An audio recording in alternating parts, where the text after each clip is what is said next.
मेरा और असाइनमेंट 1 का नहीं मार्क्स लगे। वो ये चीज़ बाद में डिस्कस करते हैं। असाइनमेंट वर्क क्योंकि अप्रूव हो चुकी है तो उसका क्या करना है फिर आप मुझे से पूछिएगा, मैं आपको बताऊंगा कि क्या करना है। Okay sir. ठीक है, तो आप मुझे बताएं कि इम्पोर्ट और एक्सपोर्ट में क्या फ़र्क है।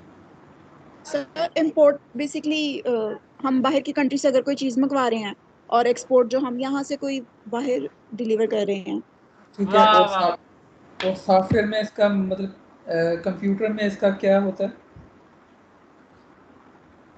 बात तो यही है, बस ये कि आपने अपने प्रोजेक्ट में कोई और पार्ट लेके आना है तो आप इंपोर्ट करेंगे। अगर आपने अपने प्रोजेक्ट को एक्सपोर्ट करना है, नहीं किसी की आउटपुट निकाल के देनी है, तो वो एक्सपोर्ट करेंगे।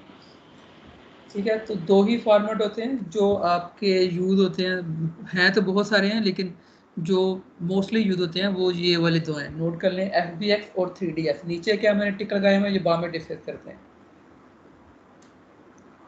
ठीक है, तो एक फॉर्मेट FBX होता है और एक फॉर्मेट 3ds होता है। सर ये इंपोर्ट कौन सा करता है, इसमें एक्सपोर्ट कौन सा करता है, ये बताना है आपने भी? हाँ, इंपोर्ट ये दोनों ही यूज़ होते हैं। असल में ये वो फॉर्मेट है, जैसे आप सी का प्रोग्राम कर रहे हैं, C+ का, तो आपने आउटपुट C++ की फाइल नहीं देनी होती। आपने वो जो बिल्ड करने के बाद एग्जी निकलती है वो देते हैं क्लाइंट को। तो जैसे आपने वर्ड की फाइल को PDF में एक्सपोर्ट करके देते हैं, फोटोशॉप में काम करके JPEG देते हैं, इसी तरह 3D मैक्स में आपने एक्सपोर्ट करना है या इंपोर्ट करना है, तो जो 3D ऑब्जेक्ट होगा उसकी एक्सटेंशन जो होगी वो 3ds होगी या FBX होगी। रीज़न क्या है, मैक्स क्यों नहीं कर सकते, या ब्लेंडर यूज़ कर रहे हैं तो ब्लेंड की फ़ाइल क्यों नहीं कर सकते? रीज़न ये है कि ब्लेंड की फ़ाइल सिर्फ ब्लेंडर में ही ओपन होगी, मैक्स की फ़ाइल सिर्फ मैक्स में ही ओपन होगी, लेकिन FBX फाइल और 3ds फाइल हर 3D इंजन के अंदर ओपन और हो जाती है। तो इसलिए ये इसकी आउटपुट है, सोर्स फाइल नहीं होती। ठीक है, यहाँ तक क्लियर हुआ कुछ? सर ये सोर्स फाइल का क्या बताया आपने? सोर्स फाइल वो होती है ना जो आपकी जैसे 3D में काम कर रहे हैं, सेव करती हूँ .mx बनती है ना मैक्स फाइल, वो सोर्स फाइल होती है। और C+ में C++ की फाइल जो बनती है CCP, डॉट वो CPP। आपकी, हाँ, वो सोर्स फाइल होती है। और ठीक है। कंपाइल फाइल होती है वो एग्जी होती है। यहाँ पे FBX और 3ds होते हैं, जो कि हर 3D सॉफ्टवेयर में इंपोर्ट हो सकते हैं, और 3D इंजन में भी इंपोर्ट हो सकते हैं। क्लियर है?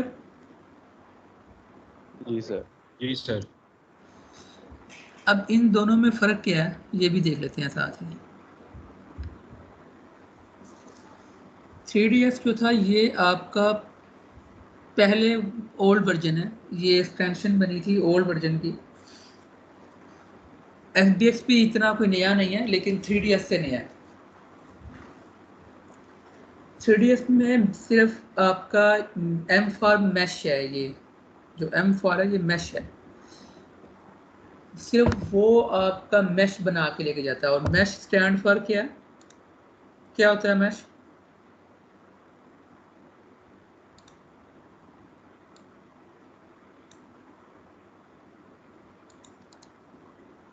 जियोमेट्री किसको कहते हैं?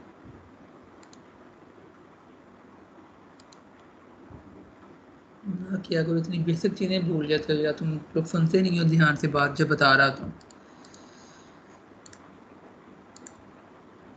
सर क्या पूछा आपने, रिपीट करिए काइंडली। मैश क्या होता है या जियोमेट्री क्या होता है? सर मैश 3D ऑब्जेक्ट में होता है, यानी कि उसमें कलेक्शन ऑफ वर्टिसेस ये अगर मैं। हाँ, वेरी गुड।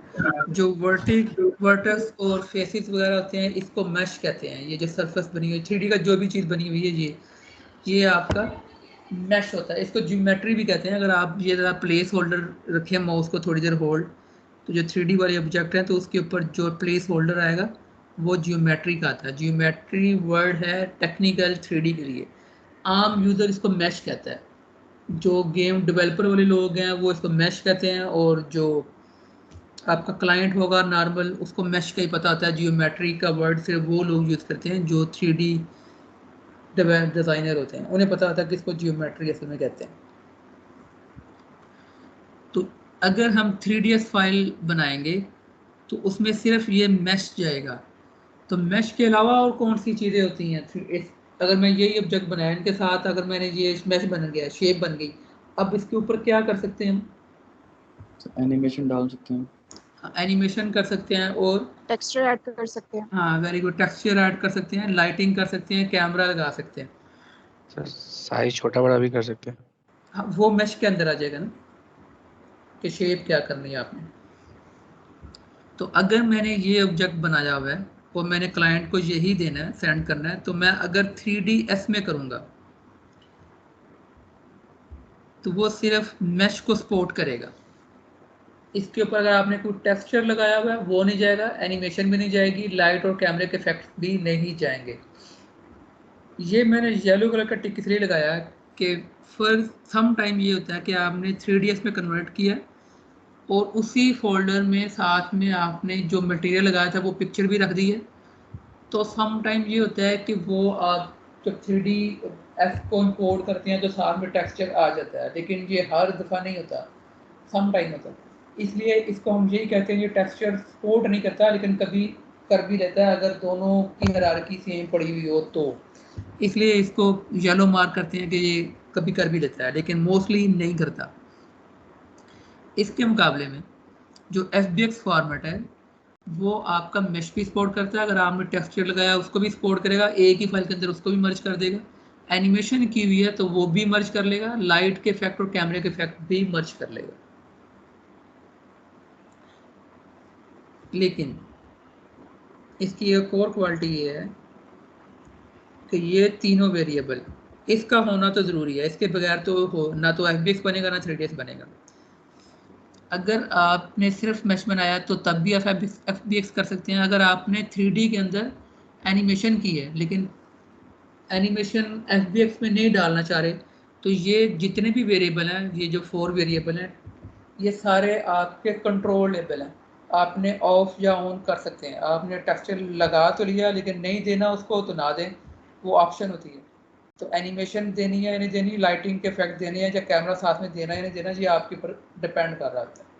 यानी कि पहले को छोड़ के बाकी सारे आपके पास वेरिएबल कंट्रोल्ड हैं कि आपने उसको साथ में मर्ज करने हैं या नहीं करने, और ये ऑप्शन आपको सिर्फ FBX में मिलती है, 3ds में नहीं मिलेगी। 3ds में होता ही मैश या सम टाइम टेक्सचर। क्लियर?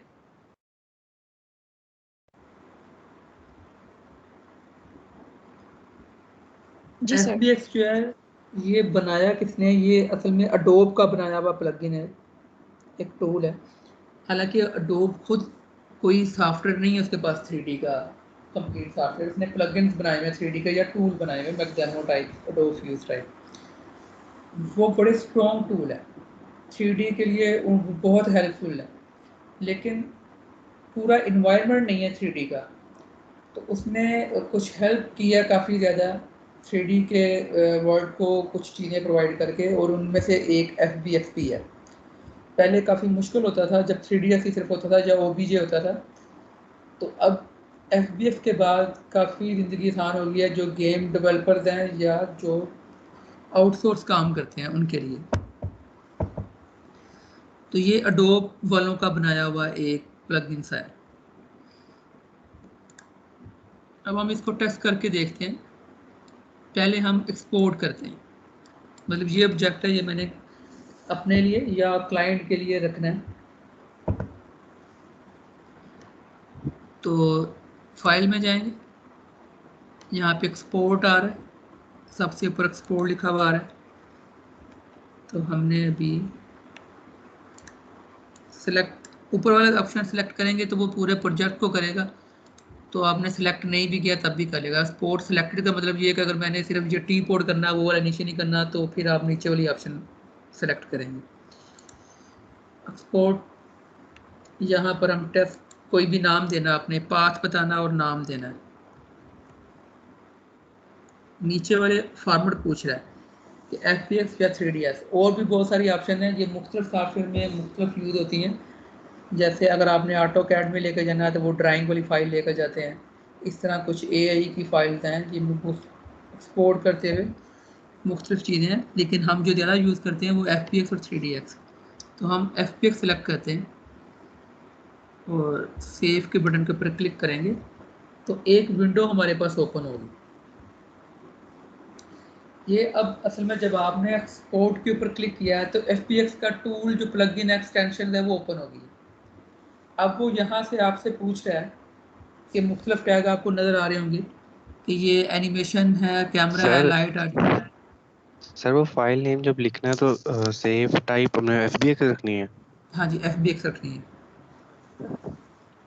ठीक तो है। यहाँ पर वो कुछ पूछ रहा है, जैसे एनिमेशन है तो एनिमेशन का अगर टिक आपने ऑफ किया है, जैसे यहाँ पर ऑफ है, ये ऑन करेंगे तो ये अगर ऑफ किया तो फिर आपका ऑब्जेक्ट जाएगा लेकिन एनिमेशन साथ नहीं जाएगी। इसी तरह ये कैमरा, डायलॉग बॉक्स ये जरा एक दफा रिपीट करते हैं प्लीज। ये जैसे ही आप एक्सपोर्ट के ऊपर क्लिक करते हैं ये खुद ही आ जाता है। जैसे मैं एक्सपोर्ट के ऊपर क्लिक करूँगा, ये किया, जैसे ही मैं उसको नाम बताऊँगा और नीचे मैंने FBX सेलेक्ट किया, सेव करूँगा तो वो सेव करने से पहले खुद ही मेरे पास आ जाएगा। ठीक है। तो कैमरा लेके जाना है या नहीं लेके जाना, ये हम चेक ऑन ऑफ कर सकते हैं। लाइट के इफेक्ट लेके जाने या नहीं लेके जाने, ये भी हम चेक इन चेक आउट कर सकते हैं। अगर हम इस फाइल के मुताबिक देखें तो मैं आपको बता रहा था कि मैश के अलावा बाकी सारे आपके पास कंट्रोलेबल होते हैं। तो अगर मैश, जिसको ज्योमेट्री भी कहते हैं, अगर वो लेके ही जाना आता ज़रूरी है तो फिर यहाँ पे टैग का क्या मतलब हुआ। टैग का मतलब यह है कि ज्योमेट्री बेसिक की वो बात कर रहा है। जैसे हमने ये बेसिक बनाया, इसके ऊपर कोई टर्बो स्मूथ नहीं लगाया या UVW मैप नहीं लगाया हुआ। ये जो ज्योमेट्री का टैग है वो ये पूछ रहा है कि आपने यहाँ पे टर्बो स्मूथ लेके जाना है या नहीं लेके जाना, आपने इस तरह की जो पर्सपेक्टिव लेके जाने या नहीं लेके जाने, तो स्मूथिंग लेके जाना या नहीं लेके जाना। मैश तो जाएगा लेकिन उसके ऊपर जो आपने एक्स्ट्रा चीज़ें अप्लाई की हुई हैं वो उनका बारे में पूछ रहा है। तो हम इसको ऐसे ही रहने देते हैं। इनमें जो अभी सबसे अहम है वो है एम्बेड मीडिया। ठीक है, ये क्या चीज़ है? ये एम्बेड मीडिया होता है कि आपका टेक्सचर आपने साथ में लेकर जाना है या नहीं लेके जाना। एम्बेड मीडिया का मतलब ये है कि आपने टेक्सचर को साथ में लेके जाना है, मटेरियल को साथ में लेके जाना है कि नहीं लेके जाना। अगर ये चेक ऑफ होगा तो वो खाली मैश लेके जाएगा, चेक ऑन होगा तब आपका वो मटेरियल साथ जाएगा। तो हम इसको ओके करते हैं। अब ये कन्वर्ट हो रहा है और हमारे उधर फाइल में सेव हो गया। तो हम कोई नई फाइल बनाते हैं। फर्ज करें मैंने ये कोई नई फाइल ओपन की हुई है,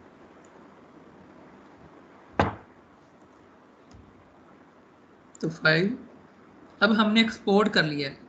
अब मैं ये फर्ज करें कि मैंने कोई और सिस्टम है, यहाँ पे वो फाइल मैंने ये ऑब्जेक्ट नेट से लिया है, जैसे जहाँ से मर्जी लिया है। अब मैंने इस फाइल में ऊपर करना है, मुझे एक्सपोर्ट करना होगा, इंपोर्ट करना होगा। सर इंपोर्ट करना होगा। सर आपने ऑब्जेक्ट को इंपोर्ट कर एक्सपोर्ट किया ना? हाँ जी, एक्सपोर्ट किया ना हमने अपने फाइल को। सर उसके बाद आपने ऑब्जेक्ट को डिलीट कर दिया या वो यहाँ से चला गया है? नहीं, मैंने डिलीट किया उसको, खुद नहीं जाएगा ठीक है। वो, मैंने नई फाइल ओपन कर ली है।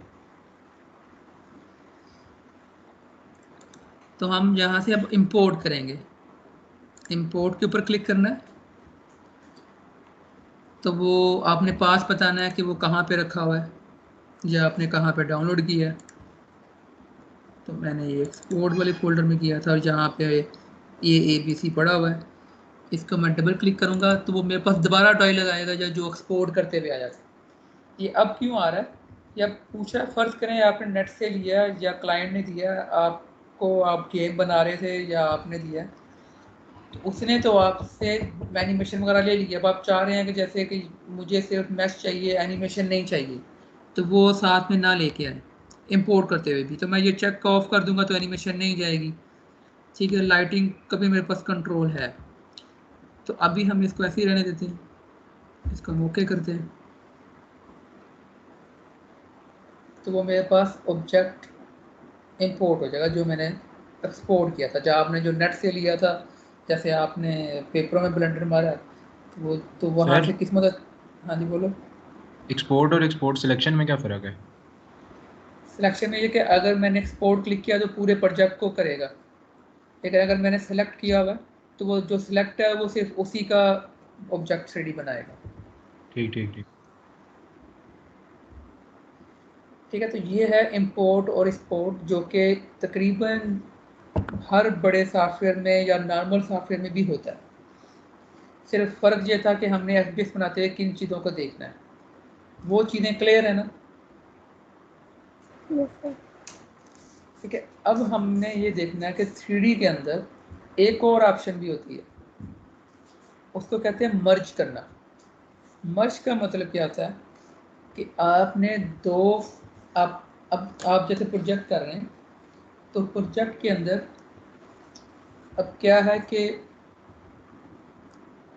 2 मेंबर हैं। तो एक बंदा, अगर आप एक हाउस बना रहे हैं बिल्डिंग का, तो नीचे ग्राउंड भी बनानी पड़ेगी। तो ग्राउंड में अगर आपने रोड्स बनाई हैं या एक छोटा सा पार्क बनाया और वहाँ पर कोई गाड़ी और ट्रैक्टर चल रहे हैं, तो एक बंदा ये काम कर रहा है और एक बंदा वो बिल्डिंग बना रहा है।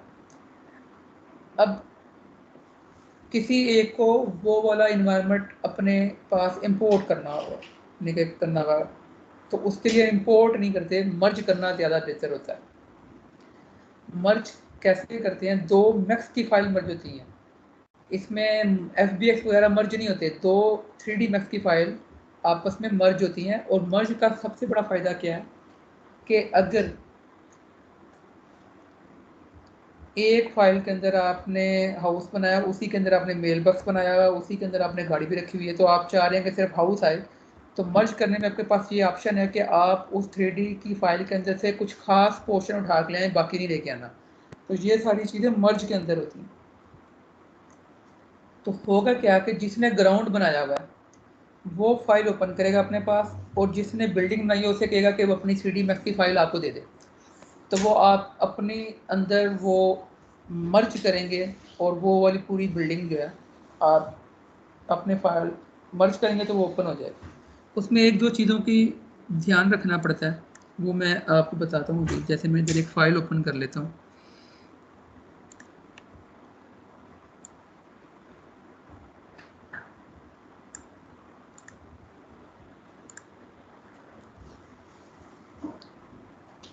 जैसे ये एक प्रोजेक्ट बना हुआ है,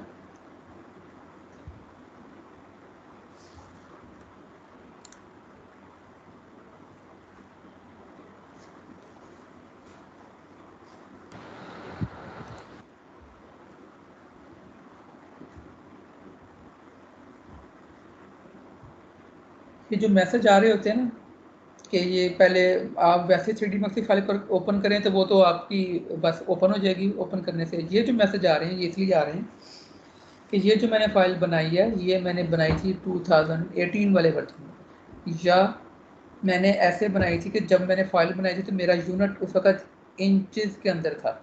अब ये वाली वो जो फाइल है ये जेनेरिक सेट हुआ हुआ है, तो वो इसलिए बता रहा है कि आपका जो है ना यूनिट और वो फाइल का वर्जन सेम नहीं है, तो मैं इसको कन्वर्ट कर देता हूँ आपके इस। ये दोबारा बताएंगे आपने कहाँ से सिलेक्ट कर ये की है? जब आपने खुद से कोई फाइल बनाई हुई है, जैसे आपने आज एक फाइल बनाई है, कल उसको ओपन करेंगे तो ओपन करेंगे वो डायरेक्ट ओपन हो जाएगी, कोई मैसेज नहीं आएगा। लेकिन जब आपने 2018 वाले वर्जन में बनाई हुई हो फाइल और आप 20 में ओपन कर रहे हो, या आपने यूनिट डिफरेंट किया हुआ है सेम प्रोजेक्ट के अंदर, अगर मैंने 2020 में बनाया एक फाइल इंचज़ के अंदर यूनिट रखा हुआ है, तो 2020 के अंदर मैं जब मिलीमीटर सेट किया हुआ तो मैं जब ओपन करूँगा तो मुझे वो इस तरह के मैसेज देगा कि उस सीन को कन्वर्ट कर लें, क्योंकि वो दोनों यूनिट डिफरेंट है। तो आपने सिर्फ कन्वर्ट के ऊपर क्लिक करना है और वो कन्वर्ट कर देगा, और एक दफ़े क्लिक करना है, ये विंडो बंद नहीं होती थी, आपने एक दफ़ा कन्वर्ट किया उसके बाद ये विंडो बंद कर दी, तो वो फाइल आपकी ओपन हो जाएगी। सर ये आपने इंपोर्ट में जाके मर्ज तो आया ना, फिर ये पॉपअप आया है? नहीं, मैंने सिर्फ ओपन किया फाइल को, कोई मर्ज वगैरह नहीं किया। रेहान पिछला अच्छा। पिछला प्रोजेक्ट इंपोर्ट किया सिर्फ। ओपन किया सिर्फ अच्छा। मैंने एक फाइल ओपन की है जो कि मैंने पहले बनाई थी 2018, ये 2018 में बना हुआ है।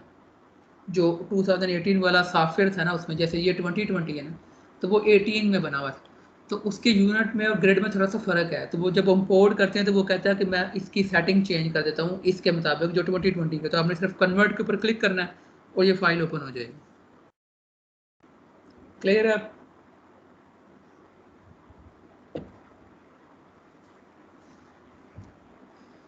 अब क्या है कि मर्ज क्या होता है कि ये एक 3D की फाइल है। अब मैं चाह रहा हूँ कि मैं कोई और फाइल की अंदर से कुछ बना हुआ है वो मैं इधर मर्ज कर लूँ। तो फाइल के अंदर ही जाना है, इंपोर्ट में नीचे जो ऑप्शन है मर्ज की, ठीक है, इसके ऊपर क्लिक करना है। तो यहाँ पर आपने पास बताना है, जैसे ये बना हुआ है।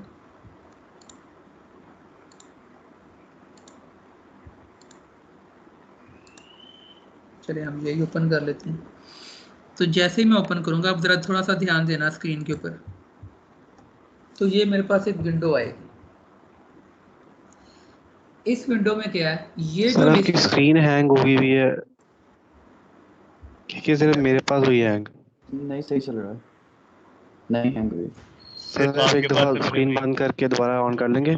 मैं स्क्रीन कम कर दी हुई है मैंने, मैं दोबारा शेयर कर देता हूँ। Thank you sir.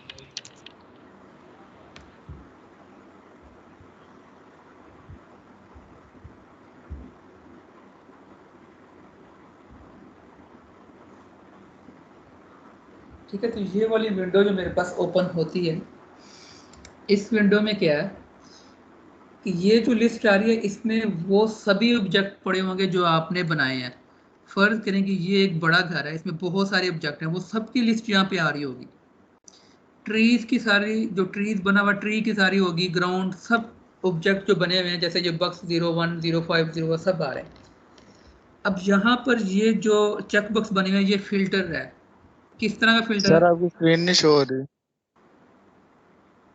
सबको नहीं हो रही या सिर्फ आपको नहीं हो रही? आपको बाकियों को आ रही है सर जो? हो रही है उसमें नेट का प्रॉब्लम। हो रही है श्योर। और ये वो आपके वो ना हो रही नेट का है। इशू होगा। मैं ऐसे करता हूँ कि यार मैं आप इसका, कॉल ड्रॉप करके दोबारा ज्वाइन करो। ये मैं इसकी पिक्चर भी सेंड कर देता हूँ।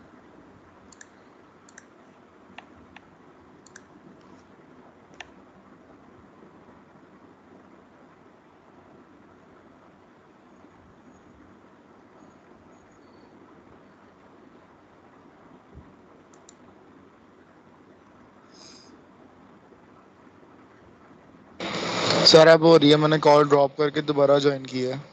ठीक है, मैं ये पिक्चर भी सेंड कर दी यार, कोई इशू हो तो। ठीक है, तो इसमें ये फिल्टर है, मतलब मैंने अगर ये लाइट के ऊपर क्लिक अनचेक किया तो यहाँ से जो लाइट के ऑब्जेक्ट होंगे वो माइनस हो जाएंगे। इसी तरह कैमरे के हेल्पर वगैरह होते हैं, वो हम बाद में पढ़ेंगे, जैसे कि पार्टिकल्स वगैरह। तो अगर मैं शेप के ऊपर क्लिक करूँगा तो को 2D की शेप पड़ी हुई है तो वो सारे यहाँ से डिसेबल हो जाएंगे। ज्योमेट्री के ऊपर क्लिक करेंगे तो वो सारे ही बंद हो गए हैं। ये क्यों हुआ है? क्योंकि सारी ज्योमेट्री ऑब्जेक्ट्स हैं हाँ, सारे। सर ये 3D के है ही ऑब्जेक्ट हो 3D गए। ज्योमेट्री। हाँ, तो इसलिए सारे बंद हो गए। अब यहाँ पर मैंने जब ऐड करना है तो मेरे पास ये देखो सारी मल्टीपल सिलेक्शन भी हो सकती है कि मैं यहाँ से एक ऑब्जेक्ट कर लूँ या सारे कर लूँ। ठीक है, यहाँ पर एक प्रॉब्लम आपको समझ लग रही होगी, मैं भी बताता हूँ, पहले ये वाला करके देख लेंगे दफ़ा। ठीक है, तो मैं ये यहाँ पर सिर्फ बॉक्स बॉक्स सारे सिलेक्ट करता हूँ और ओके करता हूँ। तो यहाँ पर एरर आ रहा है, ये देखो ये एरर क्या आ रहा है, वो कह रहा है कि बॉक्स पहले भी यहाँ पे पड़ा हुआ है जो इस फाइल में बना हुआ है। तो जो आप इंपोर्ट कर रहे हैं वहाँ पे भी बक्स 01 है, तो ये रिप्लेस करूँ क्या करूँ? तो हम रिप्लेस करेंगे तो ये वाली चीज़ें ख़राब हो जाएंगी। तो हम क्या करते हैं, यहाँ पे कर देते हैं कि अप्लाई टू ऑल और यहाँ पर ऑटो रीनेम कर देते हैं। तो वो बक्स 01 को आगे कुछ और खुद ही लगा देगा, रीनेम कर देगा। तो ये मेरा ऑब्जेक्ट आ गया। मैं मूव के ऊपर क्लिक करता हूँ और ये वाली चीज़ मेरी फाइल यहाँ पर आ गई। ये तो हो गया मर्ज, लेकिन इसका एक आसान तरीका भी है। वो ये है, करना मर्ज ही हमने है, लेकिन जिस फाइल से मर्ज करना है ना, आपने अपने उस मेंबर को कहना है या आप खुद से कर रहे हैं कि वो करे क्या। जैसे मैं दोबारा मर्ज करता हूँ फाइल,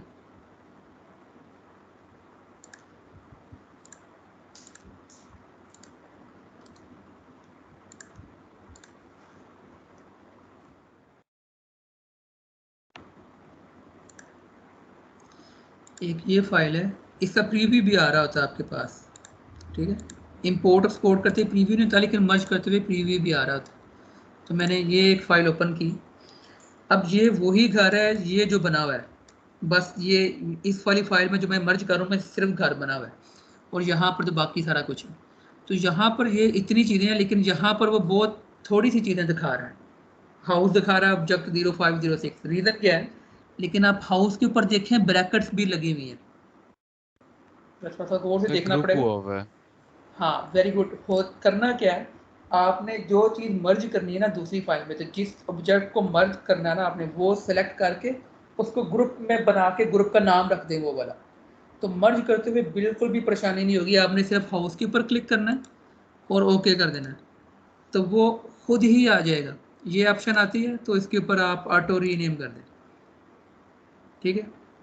और ये आपके पास पूरा हाउस खुद ही ऑटो रीनेम होकर आ गया।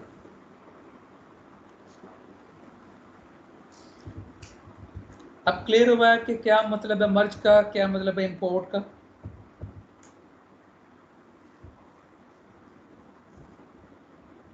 यस सर, हमने दूसरा तरीका बताया कर दें। दूसरा तरीका क्या है, उसमें कुछ भी नहीं करना। फ़र्ज़ करें कि मैंने ये वाली चीज़ करनी है ना, तो इसमें हम क्या करेंगे कि जो फाइल, अब ये अज्यूम करें कि ये जो फाइल है ना, ये वो वाली फाइल है जो हम इंपोर्ट करेंगे इसमें से, फाइल में से। तो मैंने ये जो हाउस बनाया ना, इन सबको सिलेक्ट करके मैंने ग्रुप कर दिया उस फाइल में, ग्रुप करके ग्रुप का नाम रख दिया, ठीक है। अब मैं इंपोर्ट करता हूँ, मर्ज करता हूँ दोबारा, तो फाइल में जाना, मैंने उसी तरह सेम मेथड इंपोर्ट मर्ज।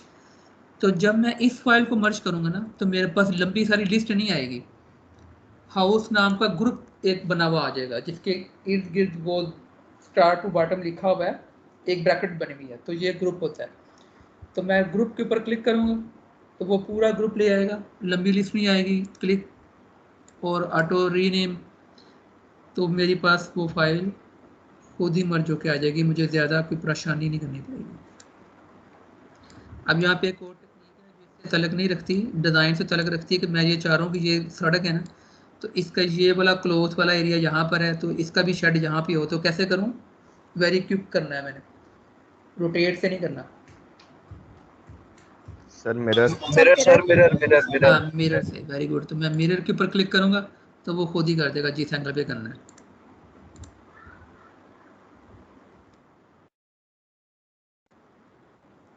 ठीक हो गया, यहाँ तक क्लियर।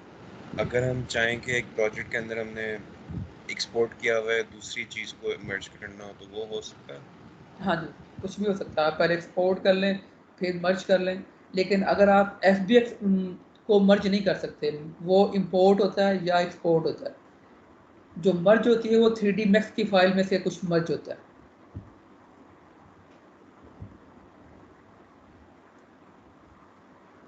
अगर हम 3ds वाली जो फाइल है, 3ds वाली फाइल है, वो भी इंपोर्ट होती है या एक्सपोर्ट होती है, मर्ज नहीं होती। मर्ज सिर्फ मैक्स की फाइल होती है, max to max dot max, उसी के अंदर मर्ज होगा, एक 3D की फाइल से दूसरी 3D की फाइल। ये जो FBX होते हैं ना या 3ds होता है, ये फाइल नहीं होती, ये 3D ऑब्जेक्ट होते हैं, ठीक है। तो मर्ज फाइल होती है, ऑब्जेक्ट नहीं होते। तो जो FBX है जो आप एक्सपोर्ट कर लेते हैं या इंपोर्ट करते हैं, वो 3D फाइल नहीं थी, वो 3D ऑब्जेक्ट होते हैं। क्लियर है बात? जी सर मैक्स के अंदर एनिमेशन वगैरह आती हैं? हाँ, अगर मैंने इस गाड़ी को मैं इंपोर्ट कर रहा हूँ अगर किया, तो अगर मैंने वहाँ फाइल पे किया होगा तो वो इसमें आ जाएगी साथ ही। सर ये येलो क्या है गाड़ी के पीछे? ये गाड़ी करके ये स्पॉटलाइट लगी हुई है। ओके। अच्छा, तो अब हम थोड़ी सी बात कर लेते हैं प्रोजेक्ट के ऊपर। तो प्रोजेक्ट को हमने पहले कुछ डिस्कस किया भी, वैसा दोबारा कर लेते हैं कि ये एक मैं फाइल अभी आपको सेंड कर देता हूँ, पहले देख लें कि ये है क्या। ये ही फाइल आपको 2 दफ़ा सेंड करनी पड़ेगी, एक अभी मतलब मंडे को, ट्यूसडे को, वेडनेसडे तक का, यानी किसी वीक में जो अभी आगे आना है, तो एक आप इसी के अपडेट करके सेंड करते हैं दोबारा जब आप प्रोजेक्ट की फाइनल सबमिशन करवा रहे होते हैं। तो इसमें है क्या, ये फाइल है, ये आपको मैं एज इट इज सेंड कर दूंगा। तो आपने इसको सिर्फ रीनेम कर लेना है, मतलब एडिट करना है। जैसे ये नाम लिखा हुआ है, इसकी जगह आपने अपना नाम लिख देना है। अगर ग्रुप में काम कर रहे हैं तो 2 बंदों का नाम इसी के नीचे रखने हैं। सेकंड आप ये कर लीजिएगा एक कि इसमें आप अपने सेल नंबर भी लिख दीजिएगा, ताकि अगर डिस्कशन में कोई इशू हो तो वो वहाँ पर क्लियर हो जाए। अगर आपको ईजी लगे तो, फोर्स नहीं है। तो ये इस वाले पेज में तो सिर्फ आपने यही करना है कि अपनी डिस्क्रिप्शन बतानी है। और सेकंड वाले पेज में क्या है कि जैसे ये एक प्रोजेक्ट बना हुआ है, इसी स्टूडेंट ने बनाया है, लेकिन ये जो मैं आपके पास खोला हुआ ना, ये आपका है फाइनल डॉक्यूमेंट जो सेकंड टाइम उसने सबमिट करवाया था। उसमें क्या होता है कि आपने रेंडर जेपीजी लगानी होती है। वीडियो जो है वो तो अलग से देनी होती है, रेंडर भी अलग से देनी होती है। सिर्फ ये प्रोजेक्ट डॉक्यूमेंट के लिए आपने इसमें 1-2 इमेजेस लगा देनी है और वो सेंड कर देना। ये रेंडर फाइल है। तो आपने फर्स्ट वाले प्रपोजल में क्या करना है कि यहाँ पर रेंडर तो होगा नहीं कुछ आपके पास, तो आपको मैं पीडीएफ फाइल दूंगा, जैसे कि ये वाली, ये आउटडोर है जैसे,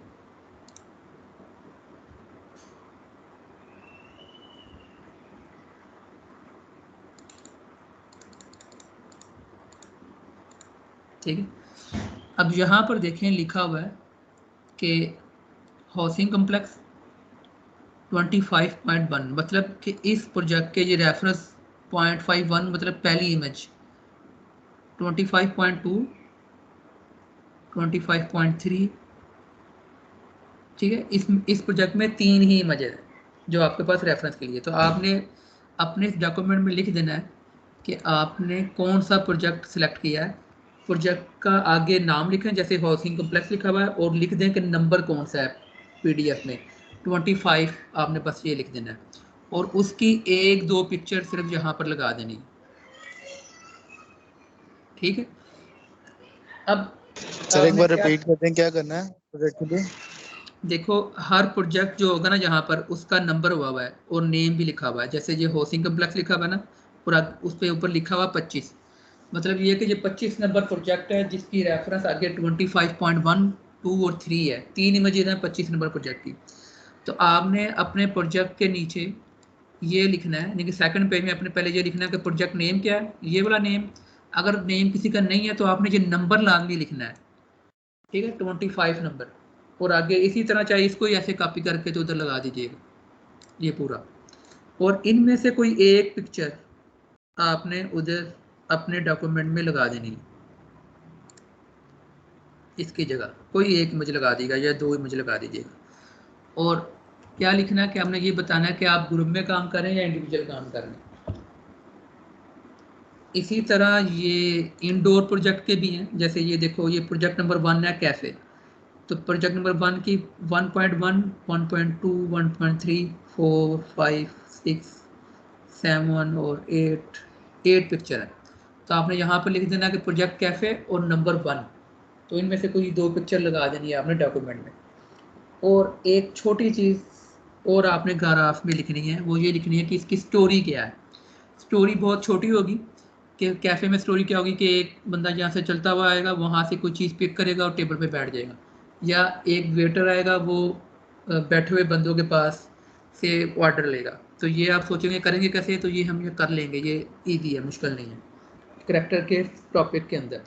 तो जो चीज़ यहाँ पे नज़र आ रही है जो भी आपने नहीं की वो हम करेंगे उस टाइम से पहले ही जो आपने करना है। तो इसके 3 वर्जन होते हैं, 3 स्टेप में आपने सबमिट करवाना है प्रोजेक्ट। सबसे पहले ये प्रोजेक्ट सेंड करना है, आपको अप्रूवल मिल जाएगी, इसके बाद आपने प्रोजेक्ट स्टार्ट कर देना है। और स्टार्ट करने के बाद क्या करना है कि जैसे ये डॉक्यूमेंट है, फेज़ 1 में क्या करते हैं कि आपने यहाँ पर इसका मैश बना होना चाहिए, ये वाला, ये बिल्डिंग बनी होनी चाहिए, जैसे ये बने हुए हैं, ये मैश बना होना चाहिए, टेक्सचर ना लगा हो, चाहे ये ट्रीज वगैरह भी ना लगे हुए हो, तो 70% से 80% मैश बना हुआ हो। तो ये फेज़ 1 होता है। प्लस पॉइंट क्या है कि आपको फेज़ 1 के नंबर भी मिल जाएंगे और एक असाइनमेंट के नंबर भी दे दें, तो वो एक आपको प्लस पॉइंट एक्स्ट्रा मिल जाएगा। सेकंड फेज़ में क्या होगा कि जो एक्स्ट्रा चीज़ें हैं प्रोजेक्ट की स्टोरी में, जैसे यहाँ पर ये जंगल सा बना हुआ है, नीचे पानी की एनिमेशन है और टेक्सचर सारे ही लगे होने चाहिए, और बेसिक एनिमेशन जैसे पानी चल रहा होगा और एक दो चीज़ें और जो आपने करनी है। और थर्ड फेज में क्या होता है कि आपने कंप्लीट एनिमेशन कर लेनी है, जैसे फायर वगैरह, पार्टिकल वगैरह, और रेंडरिंग, जैसे ये इमेज बनी हुई है रेंडर वीडियो, और उसमें भी टाइम लगता है और रेंडर इमेज में भी टाइम लगता है, तो वो सब इंक्लूड होगा आपके थर्ड फेज में। तो आपको मैं चाह रहा हूँ कि आप जल्दी से जल्दी शुरू कर लें ताकि आपके पास 5 वीक हों मिनिमम इस प्रोजेक्ट के लिए, कोई इशू ना बने। तो जिसने काम ही आखिरी वीक में करना है तो फिर वो तो उसका तो कुछ नहीं किया जा सकता, लेकिन आपके पास अगर 5 वीक हों, 4 वीक भी हों किसी प्रोजेक्ट के लिए तो बहुत होते हैं। सर कितने परसेंट कर सकते हैं प्रोजेक्ट ये?